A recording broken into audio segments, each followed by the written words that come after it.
kan kita minta? Ya. Ada yang mau rencana masuk minta? Ada.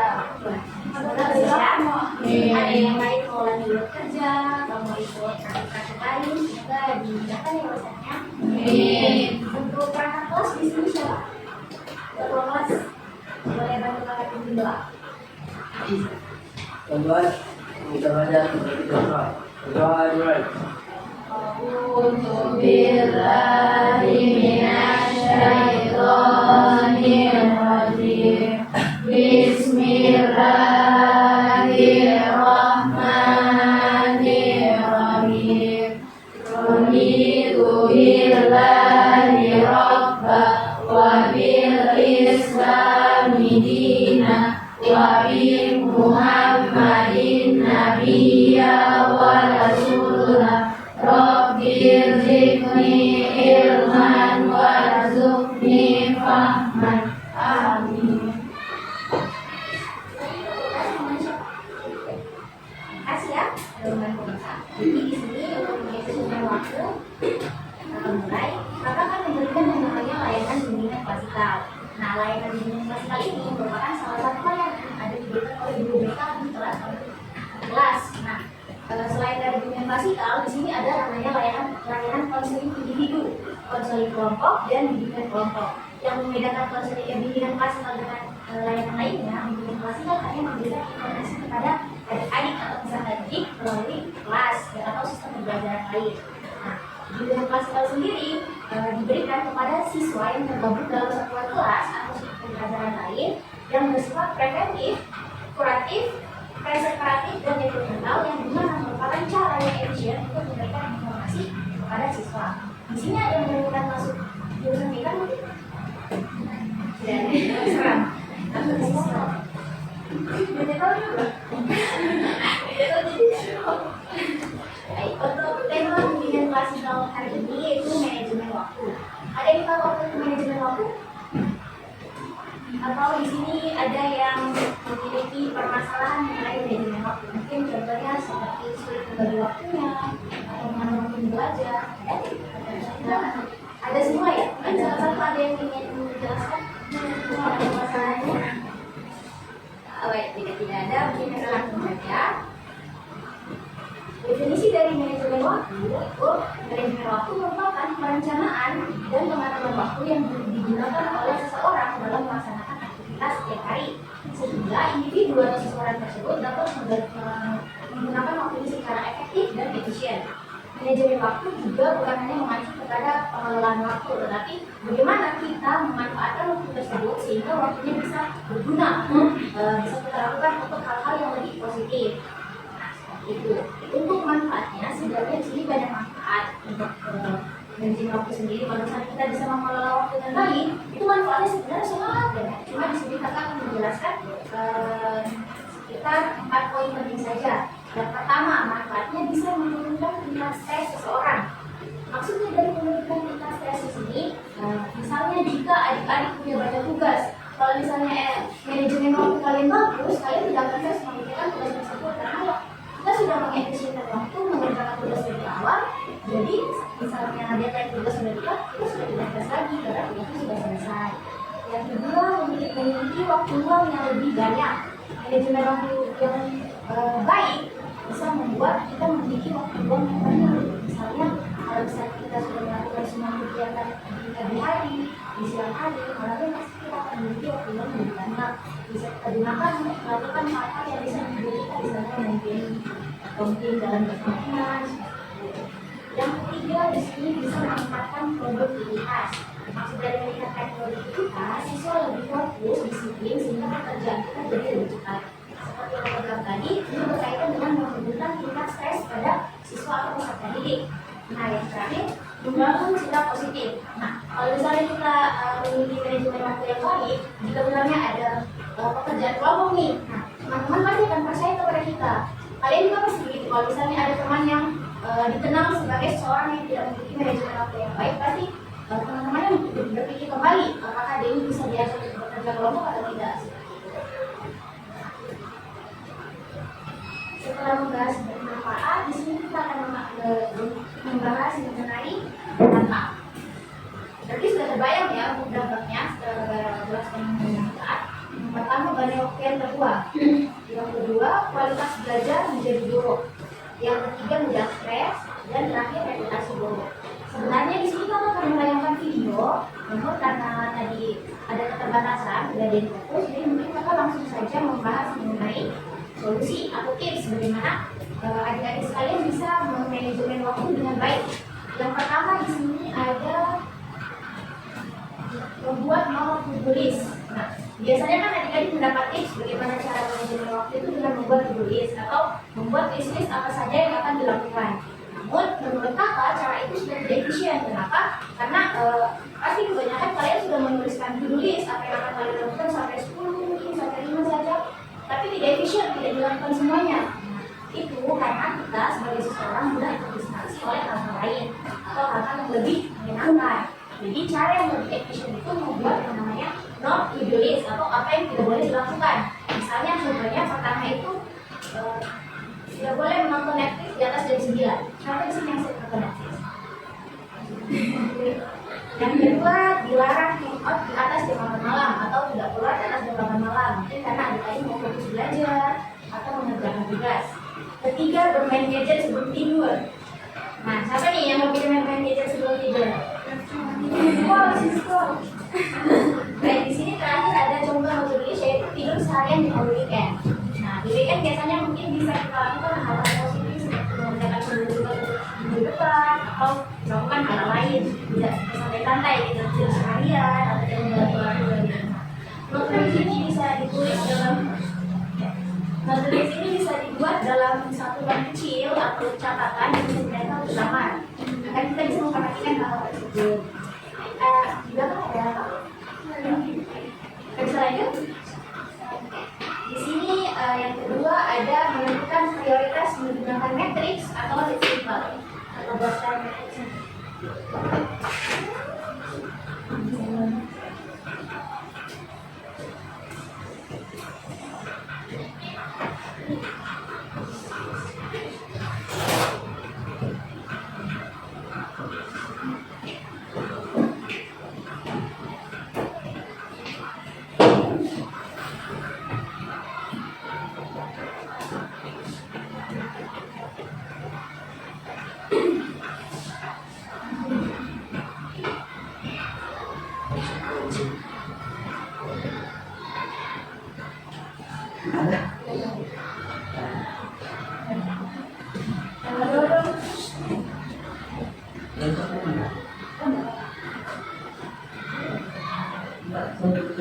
Oh, ya ada apa?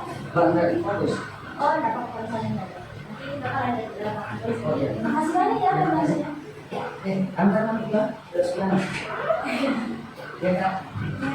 Bisa aja? Bisa. Baik, di sini yang ada yang namanya matrix time. Matrix time ini maksudnya agar kita bisa mengelola waktu dengan baik. Maksud dari cara pengisian matrix time ini seperti kita lihat di sini.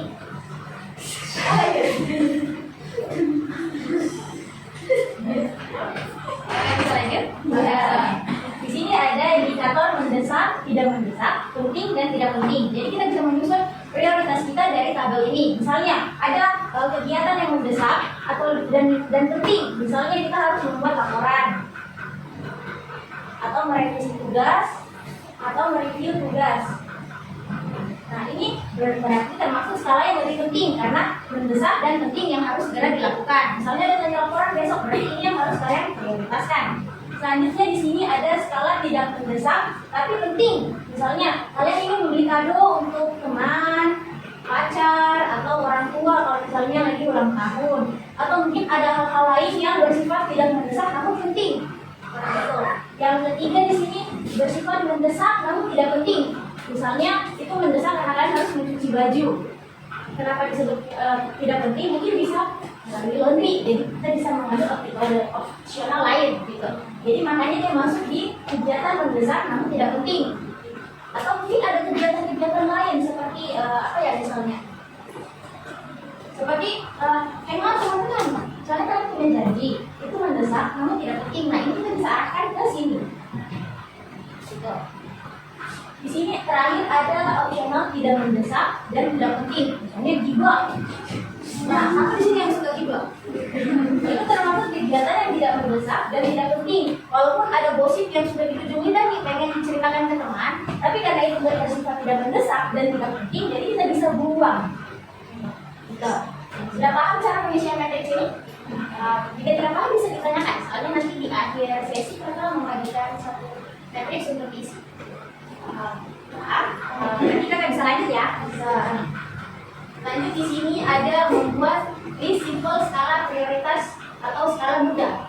Nah, maksudnya list skala prioritas list mudah ini kalian menuliskan semua kegiatan yang akan kalian lakukan di hari itu. Misalnya pertama kalian membuat laporan, membuat buku, membersihkan kamar atau lain tugas. Namun ini secara acak saja apa yang muncul di otak kalian atau pikiran kalian. Setelah itu susun berdasarkan skala prioritas atau skala mudah. Mana yang lebih mudah dilakukan atau mana yang prioritas di hari itu. Seperti itu. Di sini juga ada menyelesaikan tugas PR lebih awal. Contoh, di sini terlihat. Oh iya, sama. Menyelesaikan tugas PR lebih awal ini maksudnya agar mempermudah kita dan memberikan peluang banyak waktu kita untuk bersantai di hari selanjutnya seperti itu. Dan terakhir, bersikap disiplin dan konsisten. Maksud dari bersikap disiplin dan konsisten di sini seperti percuma kalian melakukan membuat matrix time atau membuat skala prioritas atau mudah, tapi adik-adik sekalian tidak konsisten. Cuma sehari, 2 hari, seminggu, tapi minggu selanjutnya tidak, bulan selanjutnya tidak. Jadi tetap saja manajemen waktu kalian akan tidak baik seperti itu. Nah, karena pembahasan solusi sudah selesai, kita akan membagikan satu lembar contoh tabel matrix yang akan adik-adik isi. Kita akan berikan waktu 5 menit. Kalau misalnya kurang, nanti kita tambah 3 menit. Ya.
Ada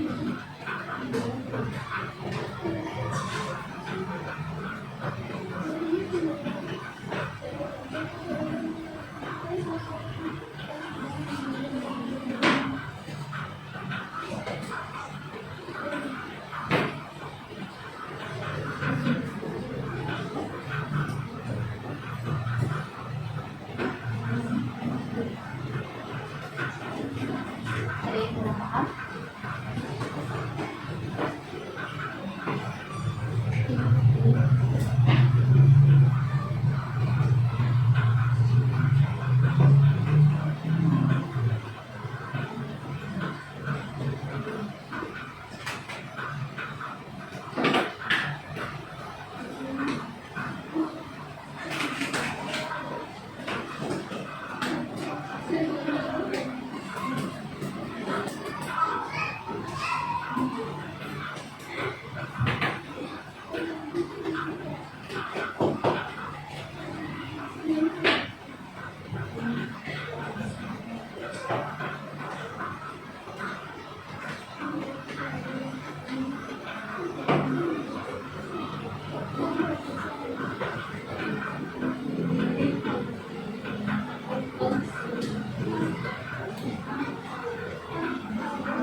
Ya, sudah kasih nomor untuk waktu tambahan. Itu akhirnya kita ambil waktu 3 menit ya.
Kapasitas dulu ya beberapa.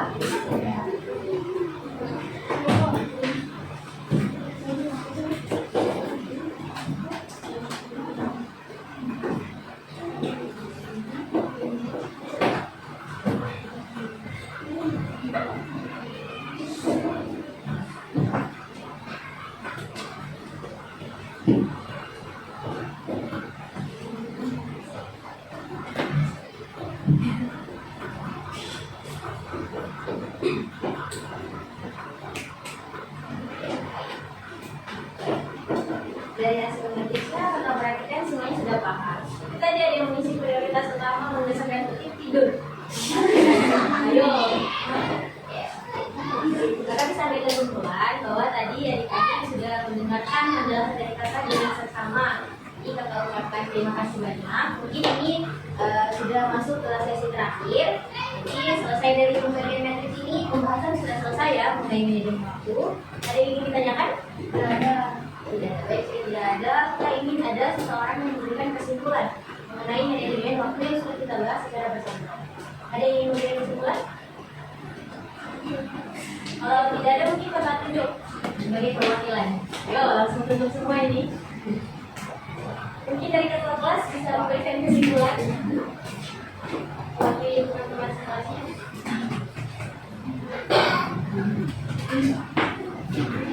Kakak yang pakai masker? Tidak.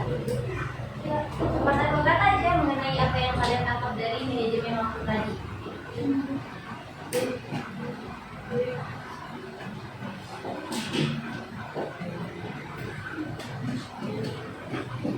Ya, kalau yang di belakangnya ingin memberikan kesimpulan.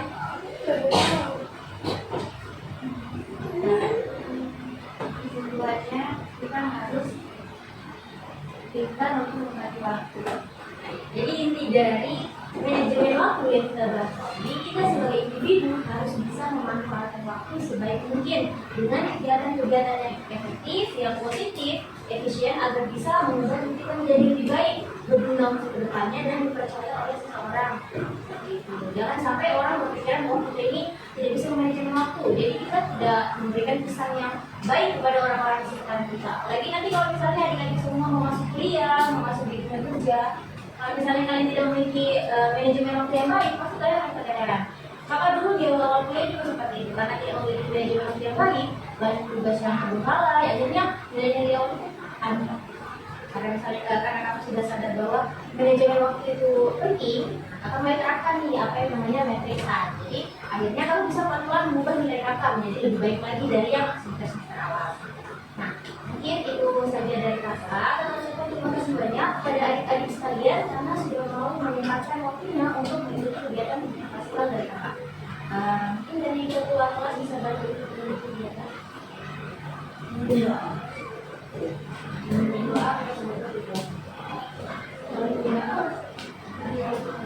Tuan-tuan, itulah pembelajaran yang sudah dijelaskan. Terima kasih Kak. Untuk mengakhiri pembelajaran hari ini, diucapkan alhamdulillah.